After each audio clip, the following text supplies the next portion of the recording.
Students, आज इस video में हम समझेंगे क्लास 7th की साइंस सब्जेक्टिव वर्कशीट नंबर 18।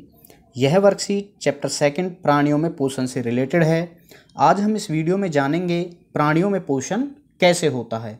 बच्चों, यदि आप हमारे इस YouTube चैनल पर नए हैं तो प्लीज़ हमारे इस चैनल को सब्सक्राइब कर लें और बेल आइकन को भी प्रेस कर दें। चलिए स्टूडेंट्स, समझते हैं प्राणियों में पोषण कैसे होता है। बच्चों, आपने देखा होगा जैसे बकरियां अपने भोजन के रूप में पत्ते खाती हैं, और जैसे शेर या बगुला ये अपने भोजन के रूप में मांस खाते हैं। जैसे बगुला पानी में से मछली खाता है। स्टूडेंट्स, यदि हम सोचें तो हम देखेंगे कि प्राणी जो होते हैं, जितने भी जंतु हैं, वो भोजन क्यों करते हैं और जंतु अपना भोजन किस प्रकार प्राप्त करते हैं। चलिए इन सभी का जवाब हम इस वर्कशीट में जानने की कोशिश करते हैं। स्टूडेंट्स, आपने देखा होगा सभी प्राणी प्रत्यक्ष या अप्रत्यक्ष रूप से पौधों से अपना भोजन प्राप्त करते हैं।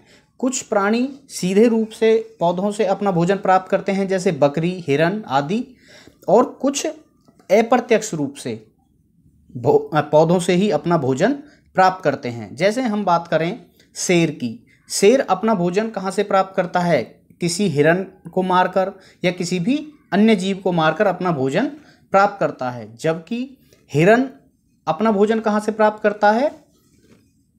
पेड़ पौधों से, घास फूस से। यदि घास फूस नहीं होगी तो हिरन अपना भोजन नहीं प्राप्त कर पाएगा, और हिरन नहीं होगा तो फिर शेर को भी अपना भोजन नहीं मिलेगा। तो इसलिए हम कह सकते हैं कि सभी प्राणी प्रत्यक्ष और अप्रत्यक्ष रूप से भी पौधों पर ही अपने भोजन के लिए निर्भर होते हैं।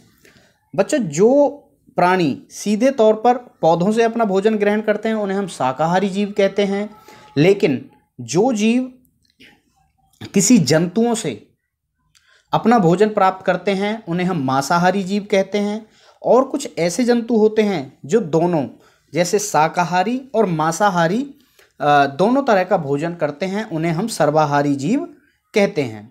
स्टूडेंट्स, मानव सहित सभी जीवों में वृद्धि करने के लिए, शरीर की टूट फूट की मरम्मत करने के लिए, स्वस्थ रहने के लिए और अपने शरीर को गतिशील बनाए रखने के लिए भोजन की आवश्यकता होती है। बच्चों, प्राणियों में जो पोषण है उस प्रक्रिया में सबसे पहले पोषक तत्वों की आवश्यकता होती है। फिर उस पोषक तत्वों को अपने शरीर में अंतर्ग्रहण करना, मतलब उसे भोजन के रूप में ग्रहण करते हैं और उसके बाद उसे अपने शरीर में पचाकर उसका शरीर में यूटिलाइज करते हैं। जो एनर्जी भोजन से मिलती है उसे अपने शरीर में उपयोग करते हैं। स्टूडेंट्स, अब देखते हैं पोषक तत्व क्या हैं। आपने सुना होगा कार्बोहाइड्रेट, वसा और प्रोटीन। ये जितने भी भोजन के संगठक होते हैं, इन संगठकों को हम पोषक तत्व कहते हैं। और ये पोषक तत्व हमारे शरीर को एनर्जी और शरीर की वृद्धि के लिए अत्यंत आवश्यक होते हैं। लेकिन ये संगठक जैसे कार्बोहाइड्रेट आदि बहुत जटिल पदार्थ हैं। इनको सीधे सीधे हम अपने शरीर में नहीं पचा सकते हैं और इनसे निकलने वाली एनर्जी का भी यूज हम नहीं कर सकते हैं। इसलिए स्टूडेंट्स, इन जटिल पदार्थों का सरल पदार्थों में विखंडन होना आवश्यक होता है।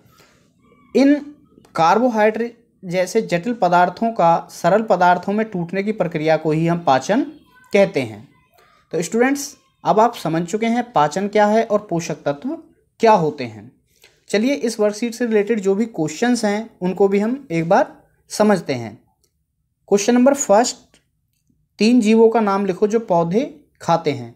तो स्टूडेंट्स, आप अपने चारों तरफ देख करके लिख सकते हैं, जैसे बकरी है, हिरन है या गाय है, ये सभी पौधे से अपना भोजन लेते हैं। नेक्स्ट, डैश तथा वसा का उपयोग, ऊर्जा और प्रोटीन का उपयोग शरीर की, तो इसमें हम लिख सकते हैं, यहाँ फर्स्ट ब्लैंक में आएगा कार्बोहाइड्रेट, और नेक्स्ट इसमें आएगा वृद्धि, शरीर की वृद्धि के लिए होता है। क्वेश्चन नंबर थर्ड, पाचन से आप क्या समझते हैं। स्टूडेंट्स, जो भोजन के जटिल खाद्य पदार्थ होते हैं या भोजन के जो जटिल संगठक होते हैं उनको सरल पदार्थों में तोड़ना ही पाचन कहलाता है। नेक्स्ट है, जंतुओं को पाचन की आवश्यकता क्यों होती है। स्टूडेंट्स, जैसा हम पहले पढ़ चुके हैं, जो जंतु होते हैं वो कुछ भोजन के संगठक पदार्थों का सीधे सीधे अपने शरीर में नहीं पचा सकते हैं, उनसे एनर्जी नहीं प्राप्त कर सकते हैं, इसलिए उन्हें हमारे शरीर में पाचन की आवश्यकता होती है, उन्हें सरल पदार्थों में तोड़ने की आवश्यकता होती है, इसलिए जंतुओं को पाचन की आवश्यकता होती है। तो स्टूडेंट्स, यह थी आज की वर्कशीट जिसमें हमने पोषण, पोषक तत्व और पाचन के बारे में समझा। स्टूडेंट्स, यदि यह वीडियो इस वर्कशीट को आपको समझाने में हेल्पफुल लगा है तो हमारे इस वीडियो को लाइक करें, फ्रेंड्स के साथ शेयर करें और हमारे इस यूट्यूब चैनल प्राइम साइंस को सब्सक्राइब कर दें। Thank you.